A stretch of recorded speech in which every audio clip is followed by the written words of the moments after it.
மணிப்பூரில் வாக்குப்பதிவின் போது வன்முறை ஏற்பட்டிருக்கிறது. மொய்ராங் என்ற பகுதியில் தான் இந்த வன்முறை சம்பவமானது நடந்திருக்கிறது. இந்த வன்முறை சம்பவத்தை பொறுத்தவரையில் அங்கு வாக்குப்பதிவின் போது இந்த வன்முறை சம்பவம் காரணமாக ஒரு பரபரப்பான சூழல் காணப்படுகிறது.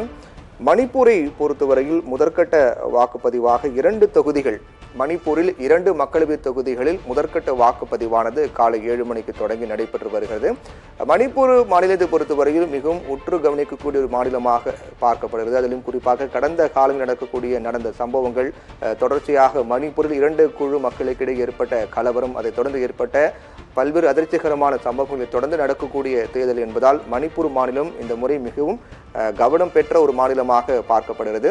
அது மணிப்பூரில் பொறுத்தவரையில் முதற்கட்ட வாக்குப்பதிவாக 2 மக்களவை தொகுதியில் அங்கு வாக்குப்பதிவு காலை 7 மணிக்கு தொடங்கி நடைபெற்று வருகிறது. இதில் மொய்ராங் தொகுதிக்குட்பட்ட தமன் போக்பியில் இருக்கக்கூடிய வாக்குச்சாவடியில் தான் மர்ம நபர்கள் துப்பாக்கிச் சூடு நடத்தியிருப்பதாகவும் இதன் காரணமாக ஒரு பதற்றமான சூழல் அங்கு காணப்பட்டு வருவதாக தெரிவிக்கப்பட்டிருக்கிறது.